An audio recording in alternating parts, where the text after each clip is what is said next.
Mulki police ಠಾಣಾ ವ್ಯಾಪ್ತಿಯಲ್ಲಿ ನಡೆದ ಕೊಲೆ ಪ್ರಕರಣದ ಆರೋಪಿ ಮುರುಗನ್ ಎಂಬಾತನಿಗೆ ಮಂಗಳೂರಿನ 2ನೇ ಹೆಚ್ಚುವರಿ ಜಿಲ್ಲಾ ನ್ಯಾಯಾಲಯ ಜೀವಾವಧಿ ಶಿಕ್ಷೆ ಮತ್ತು 10,000 ರೂಪಾಯಿ ದಂಡ ವಿಧಿಸಿದೆ.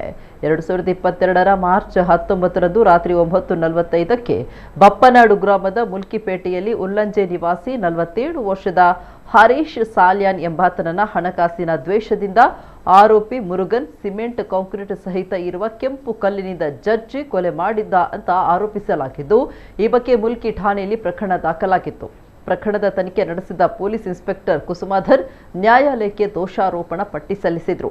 ತನಿಖಾ ಸಹಾಯಕರಾಗಿ ಎಎಸ್ಐ ಸಂಜೀವ ಸಹಕರಿಸಿದ್ರು.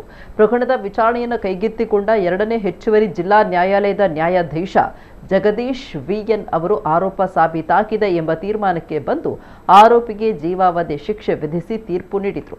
ಸರ್ಕಾರದ ಪರವಾಗಿ ಪಬ್ಲಿಕ್ ಪ್ರಾಸಿಕ್ಯೂಟರ್ ಜ್ಯೋತಿ ಪ್ರಮೋದ್ ನಾಯ್ಕ್ ವಾದಿಸಿದರು.